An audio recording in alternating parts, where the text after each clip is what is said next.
Hello students, आज की इस वीडियो में मैं आपको बताऊंगा Haryana board 12th class Hindi अभिव्यक्ति और माध्यम के इंपॉर्टेंट क्वेश्चन 2025 के एग्जाम्स के लिए। इस वीडियो में मैं आपको दोनों टाइप के क्वेश्चन कराऊंगा, लॉन्ग शॉर्ट और साथ में एमसीक्यू टाइप के भी। शुरू करते हैं वीडियो को। मैं हूं अजय और आप देख रहे हैं CCL चैप्टर। लेकिन वीडियो शुरू करने से पहले आपको बता दूं, अगर आपको हिंदी के बाकी बुक्स की वीडियोस देखनी है या ओल्ड पेपर मॉडल पेपर की वीडियोस देखनी है, डिस्क्रिप्शन में प्लेलिस्ट के लिंक है, वहां से देख सकते हो।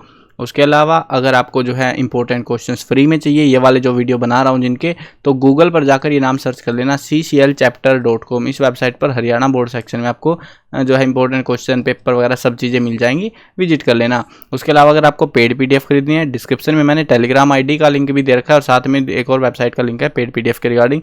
दोनों पे से आप या तो टेलीग्राम पे मैसेज कर देना मुझे, हेलो CCL। ये जो PDF आपको हिंदी सब्जेक्ट की, ये आपको आंसर्स के साथ मिलेगी। जितने क्वेश्चन हैं ये भी आपको पेड PDF में से ही उठा के मैं कुछ क्वेश्चन ले आया हूँ आपके लिए, ताकि आपको एग्जाम में पढ़ने में इजी रहे। लेकिन जो पेड PDF है उसमें आंसर्स के साथ है, कुछ नहीं ढूंढना, सिर्फ उसको पढ़ो और अच्छा स्कोर कर सकते हो। मन करे तो भाई यहाँ पे जो है आप परचेज कर सकते हो टेलीग्राम पे मैसेज करके, या फिर वेबसाइट का जो लिंक दूंगा मैं डिस्क्रिप्शन में, वहाँ से परचेज कर लेना।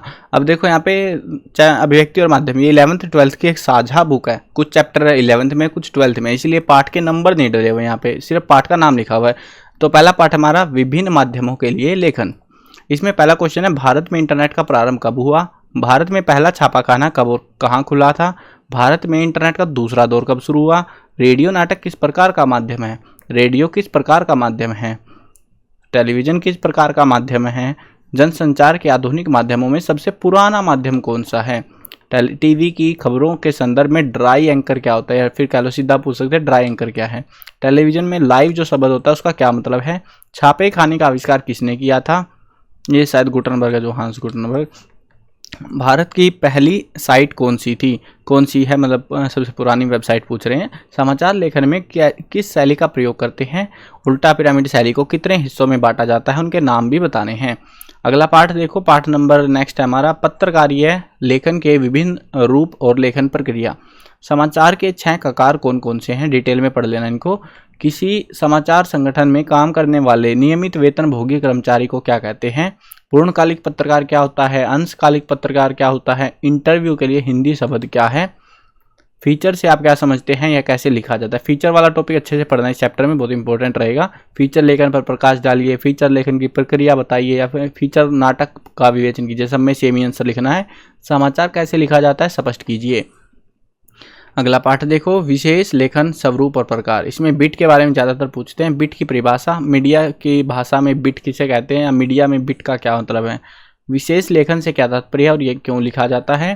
अगला पाठ हमारा कैसे बनती है कविता। कविता के प्रमुख घटकों का उल्लेख कीजिए। अगला पाठ हमारा नाटक लिखने का व्याकरण। रंगमंच किस विधा में होता है, रंगमंच किस साहित्य विधा में आवश्यक है? ये अब ये जो है ना, कुछ चैप्टर आप देख रहे हो भाई, इसमें एक के क्वेश्चन नहीं दिया आपने, कुछ में ऊपर वाले में ज़्यादा थे। देखो जिन चैप्टर में कम है इसका मतलब है उनमें से आते ही नहीं है भाई क्वेश्चन एग्जाम में। सारे चैप्टर्स में से नहीं आते, क्योंकि अभिव्यक्ति और माध्यम में गिने चुने 1 2 3 क्वेश्चन पूछने होते हैं। चैप्टर हो गए ज़्यादा, तो इन चैप्टर में से पूछते ही नहीं है, कुछ गिने चुने चैप्टर में से उठाते रहते हैं बार बार। अगला चैप्टर है कैसे लिखे कहानी। कहानी का केंद्र बिंदु क्या है? कथा वस्तु किसे कहते हैं, या फिर कथानक किसे कहते हैं? दोनों एक ही बात है, इनके आंसर लिखने हैं।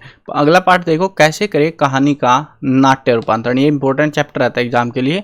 कहानी को नाटक में किस प्रकार रूपांतरित किया जा सकता है, या कहानी का नाट्य रूपांतरण कैसे करते हैं वो बताना है। कहानी के नाट्य रूपांतरण में किस प्रकार की मुख्य समस्या का सामना करना पड़ता है? नाटक और कहानी में क्या क्या असमानताएं हैं, या फिर कह लो अंतर क्या है कहानी और नाटक में, वो बताना है। अगला पाठ देखो, कैसे बनता है रेडियो नाटक। आमतौर पर रेडियो नाटक की अवधि कितनी होती है? रेडियो नाटक लिखने की प्रक्रिया, ये इंपॉर्टेंट क्वेश्चन है सबसे ज़्यादा इस चैप्टर से। रेडियो नाटक लिखने की प्रक्रिया का वर्णन कीजिए, या प्रक्रिया का विश्लेषण कीजिए, विवेचन कीजिए, कुछ भी कह लो भाई, लिखना तो वही है। रेडियो नाटक की कहानी में किन किन बातों का ध्यान रखना आवश्यक है? सब में आपको सेम आंसर लिखना है। दृश्य श्रव्य माध्यमों की तुलना में श्रव्य माध्यमों की क्या सीमाएं होती हैं? इन सीमाओं को किस तरह पूरा किया जा सकता है? रेडियो नाटक की विशेषताओं पर प्रकाश डालिए। अगला पाठ देखो, नए और अप्रत्याशित विषयों पर लेखन। इसमें आपको एक लेख लिखना आ सकता है, वो टॉपिक इनकी मर्जी है भाई, कोई भी पूछ सकते हैं, कोई भी टॉपिक दिया जा सकता है आपको लेख लिखने को, और ये लॉन्ग क्वेश्चन ही रहेगा आपका, ठीक है। यहाँ से एक कामकाजी औरत पर लेख पूछ सकते हैं, परीक्षा के दिन विषय पर लेख पूछ सकते हैं। सब ज़्यादातर टाइम तो पूछते हैं अध्यापक और शिष्य के संवाद पूछते हैं। परीक्षा को लेकर अध्यापक और शिष्य के बीच में बातचीत वार्तालाप, ये लेख टाइप में ही हो जाता है, ठीक है, उनके संवाद को बताना होता है।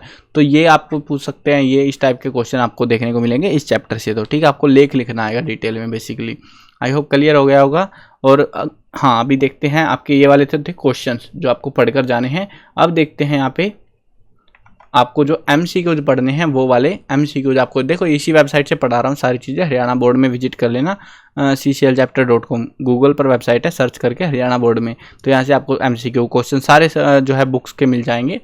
अब देखते हैं यहाँ पे पाठ है, देखते हैं पहला पाठ है हमारा यहाँ पे विभिन्न माध्यमों के लिए लेखन। मैं यहाँ पे डायरेक्ट क्वेश्चन और आंसर पढ़ूंगा, तो ताकि आपको इजी रहे और टाइम भी बचा सके। किसी भी माध्यमों के लेखन के लिए किस बात को ध्यान में रखना होता है, किसको ध्यान में रखता होता है? जनता को ध्यान में रखते हैं। भारत में इंटरनेट का दूसरा दौर कब शुरू हुआ? 2003 में। भारत का पहला छापाखाना कहाँ स्थापित हुआ? गोवा के अंदर हुआ था। और पहला छापाखाना कब खोला गया था? 1556 में खोला गया था।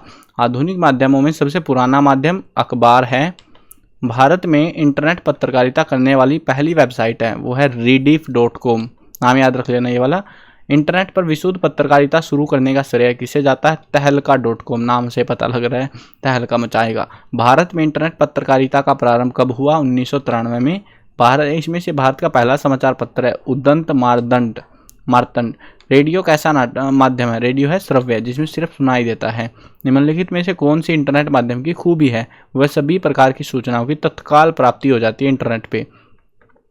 संबंधित घटना के दृश्य बाइट या वह ग्राफिक द्वारा खबर को संपूर्णता से पेश करना कहलाता है, वो होता है एंकर बाइट।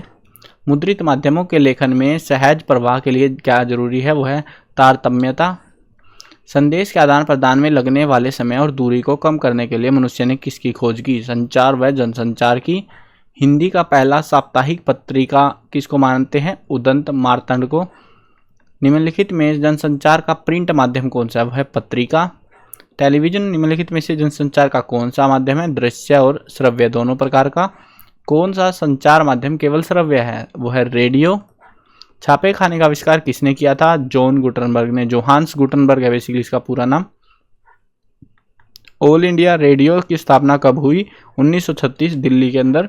दिल्ली मैंने एडिशन में लिख दिया ताकि आपको पता लगे कि हो सकता है पूछ ले भाई कहाँ पे हुई है ये, तो दिल्ली में, ठीक है ना, इसलिए एडिशन में लिख दिया। सर्वाधिक खर्चीला जनसंचार माध्यम क्या है? वो इंटरनेट।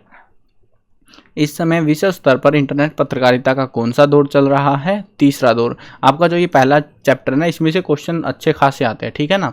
पहले चैप्टर पे थोड़ा ज़्यादा फोकस रहता है बोर्ड का जब भी क्वेश्चन बनते हैं, इसलिए, और मोस्टली देखने को मिलती है ऐसी चीज़ें। अगला पार्ट देखो, पत्रकारीय लेखन के विभिन्न रूप और लेखन प्रक्रिया। किसी समाचार संगठन में काम करने वाला नियमित वेतनभोगी कर्मचारी क्या कहलाता है? वो होता है पूर्णकालिक पत्रकार। समाचार के कितने ककार आवश्यक है? वह 6। समाचार पत्र के प्रारंभिक अंश को क्या कहते हैं? इंट्रो। समाचार लेखन की कौन सी शैली सबसे प्रभावशाली है? वह उल्टा पिरामिड शैली। पत्रकार किस किस प्रकार के होते हैं? वह उपयुक्त सभी, यानी पूर्णकालिक पत्रकार, अंशकालिक और फ्रीलांसर। अखबार की आवाज़ किसे माना जाता है? वह संपादकीय पृष्ठ को माना जाता है। उल्टा पिरामिड शैली में समाचार को कितने हिस्सों में बांटा गया है? 3 हिस्सों में। समाचार माध्यमों में काम करने वाले पत्रकार द्वारा पाठकों तक सूचनाएं पहुंचाने के लिए किया जाने वाला लेखन खालिस्तान कहलाता है, वो होता है हमारा पत्रकारीय लेखन। निम्नलिखित में से कौन सा समाचार खेल जगत से? यहाँ पे प्रधानमंत्री ने खिलाड़ियों की खुराक भत्ते बढ़ाने की घोषणा करी।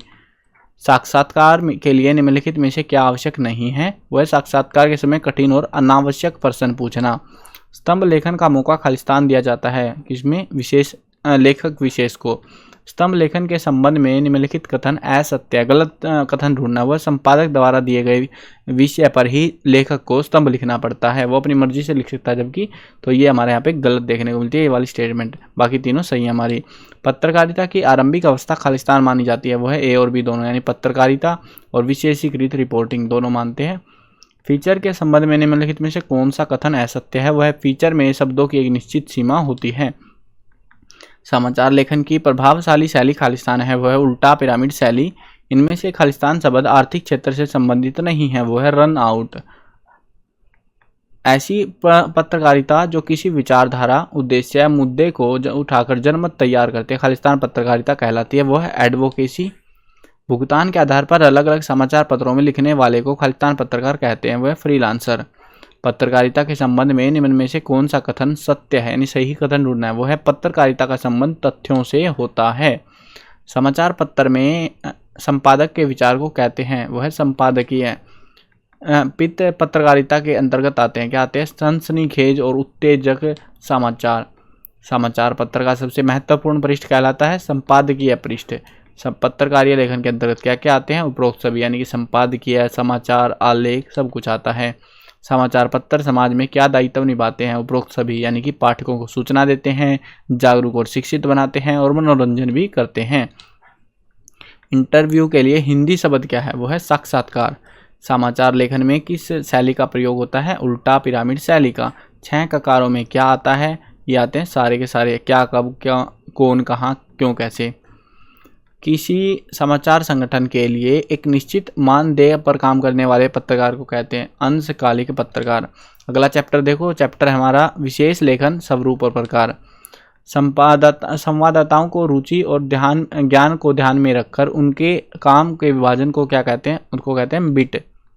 विशेषीकृत रिपोर्टिंग करने वाला रिपोर्टर क्या कहलाता है, विशेष संवाददाता। किसी खास विषय पर सामान्य लेखन से हटकर किया गया लेखन कहलाता है विशेष लेखन। निम्न में से विशेष लेखन का क्षेत्र है कौन सा है, स्वास्थ्य। विशेष रिपोर्ट की भाषा कैसी होनी चाहिए, उपरोक्त सभी, यानी सरल, सहज और आम बोलचाल की भाषा होनी चाहिए। मीडिया की भाषा में बिट का क्या मतलब है, क्षेत्र। अगला पाठ है हमारा कैसे बनती है कविता। इसमें से पिछले 10 साल से एक बार भी एमसीक्यू नहीं आया है, शायद इस चैप्टर से बोर्ड वालों को नफरत होगी।